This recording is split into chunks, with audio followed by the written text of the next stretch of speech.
Hi friend, I am अमर। आज आम करवाक जाऊे कोविड-19 पैंडेमिक रू बचापी प्रिकॉशन इम्यूनिटी बूस्ट काढ़ा करवाक जाऊे। काढ़ारे दरकार इनग्रेडिएंट दरकार लेंबू, खंड हलदी, अदा, गोलमरीच, लवंग, गुजराती, तुलसी पत्र, तेजपत्र, डालचीनी, खंड डालचीनी आउ जदि थिब तबे अलैच पकई पारे। Let's start.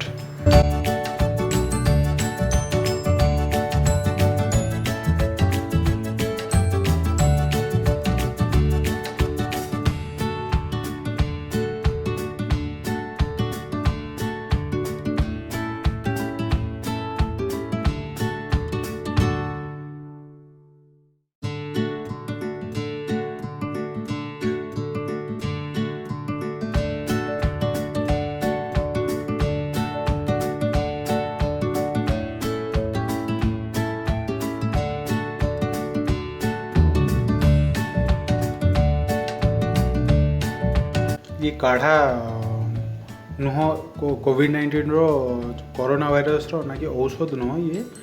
ये इम्यूनिटी बूस्ट करने काढ़ाटा ये काढ़ाटा को पीले इम्यूनिटी तुम बूस्ट हम ब्लड रो व्हाइट ब्लड सेलटा को एक्टिव करे जैकि आमर इम्यूनिटी बूस्ट हुए आउ विटामिन डी ऑब्जर्व करे बॉडी फ्लोटिंग ऑब्जर्व से बॉडी रे इम्यूनिटी बूस्ट करे।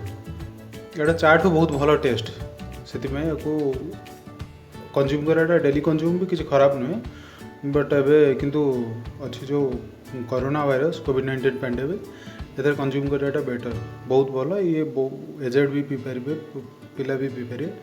एजेड को स्पेशल तो एजेड को एमान को दवाटा निहात दरकार।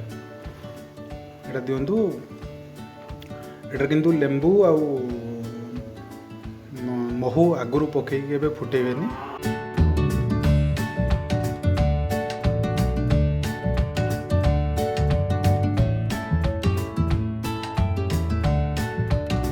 एमती देखा किंतु या पीवा सांगे भी सब बड़े मुझे रिक्वेस्ट करी समस्त को कि सका उठिकी सूर्य नमस्कार करूँ, सका कमल खरा खातु जहाँकि विटामिन डी आप बॉडी में बढ़ इम्यूनिटी भी बूस्ट कर।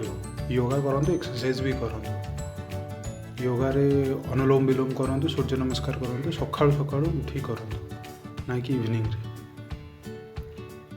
Okay, thank you.